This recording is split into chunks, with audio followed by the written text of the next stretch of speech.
You've been driving your EV for months, maybe years, and you think you've figured it out. Charge it, drive it, repeat. But your car has been quietly equipped with features that could save your battery, slash your charging time, and make every drive smoother. Already built in, already paid for, almost completely ignored. This video is going to change that. Here's something that surprised me when I first started digging into this. Most EV owners, even experienced ones, are only using about 3 things: basic charging, navigation, and maybe switching between driving modes if they're feeling adventurous. That's it.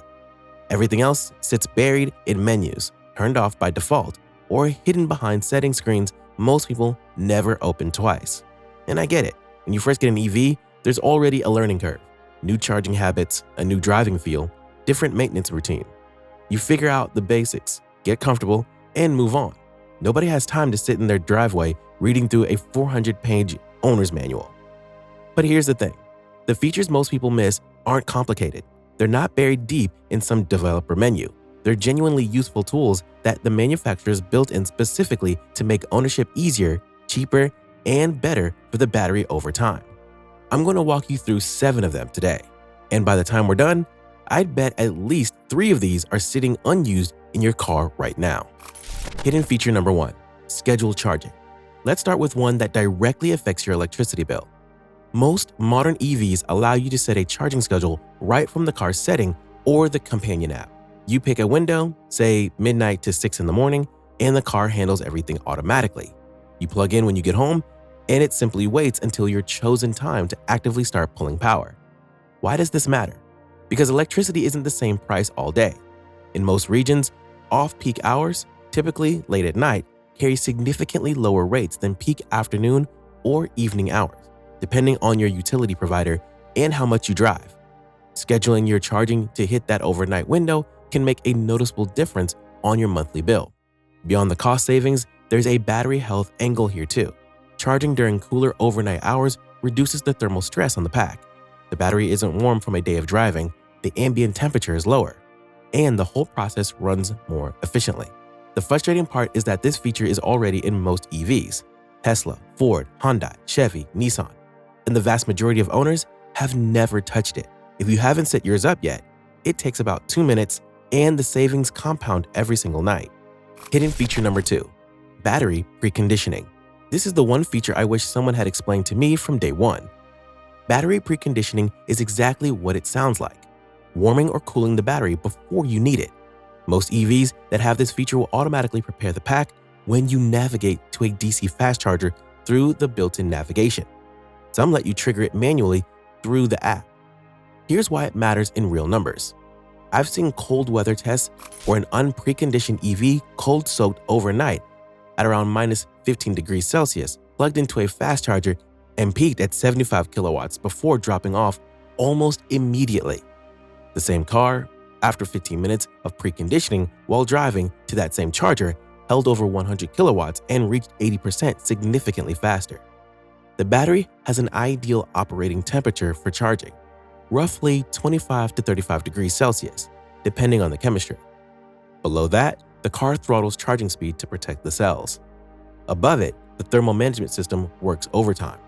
Preconditioning gets you into that sweet spot before you even pull into the charger.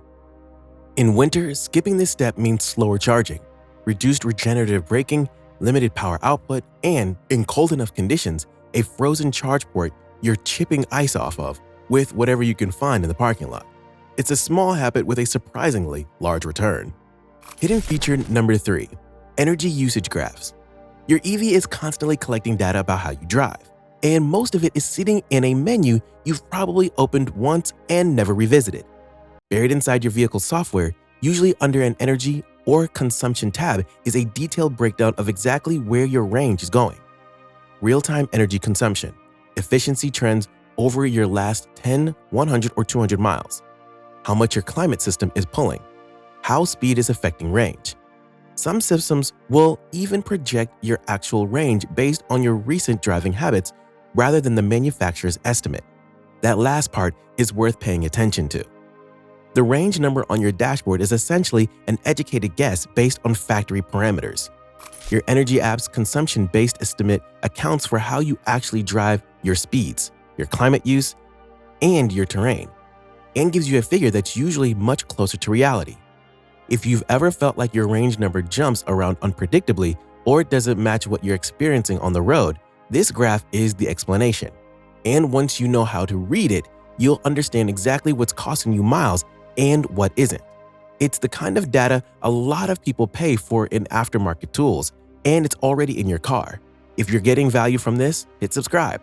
More EV content that skips the filler is coming every week. Hidden feature number 4, one-pedal driving customization. Most EV owners know what one-pedal driving is. Far fewer know that they can actually customize how it feels. Here's how it works. When you lift off the accelerator in a high regen setting, the motor switches to generator mode and actively slows the car down, sending energy back into the battery instead of burning it off as heat through the brakes. Done right, you can slow to a complete stop without ever touching the brake pedal. But what most people don't realize is that regenerative braking strength is adjustable. It's not just on or off. Hyundai and Kia let you tune it on the fly with steering wheel paddles. Anywhere from 0 regen to full one-pedal behavior, mid-drive, without going into a menu. Tesla's stopping mode setting lets you choose whether the car holds itself still when it stops or rolls forward like a traditional automatic. Chevy's Bolt adds a paddle for an extra burst of regen on top of whatever setting you've chosen. The right setup genuinely depends on how and where you drive. Heavy city traffic with constant stop and go? High regen is your best friend. You'll recapture more energy and barely touch the brakes. Long highway cruising where you want to coast? Drop it back a notch. Slippery winter roads? Many experienced EV drivers actually reduce regen in icy conditions for more predictable weight transfer. Spend 20 minutes trying both extremes on your next drive. The setting that clicks for you might surprise you. Hidden feature number 5, battery charge limits. This is probably the highest impact feature on this list for long-term battery health, and it's one of the most commonly ignored. Almost every modern EV lets you set a maximum charge limit. Instead of charging to 100% every night, you set it to 80 or 90, and the car stops automatically. You don't have to remember to unplug. You don't have to check an app. You just set it once and leave it. The reason battery engineers consistently recommend this comes down to chemistry. A cell setting at full charge is under maximum internal pressure and voltage stress. Under normal temperatures, that's manageable.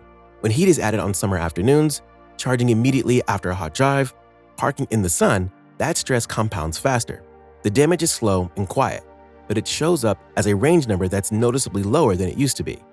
Keeping your daily charge between 20 and 80% reduces that stress cycle on every single charge.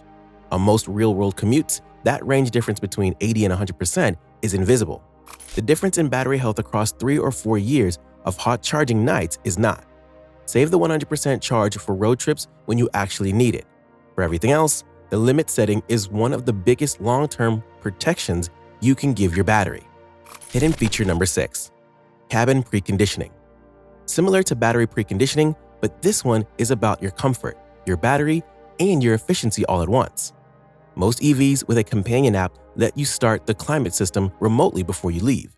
You can set a departure time, or you trigger it manually from your phone, and the car preheats or pre-cools the cabin while it's still connected to the charger. The last part is the key detail. The car is plugged in, the energy for heating or cooling comes from the grid, not the battery.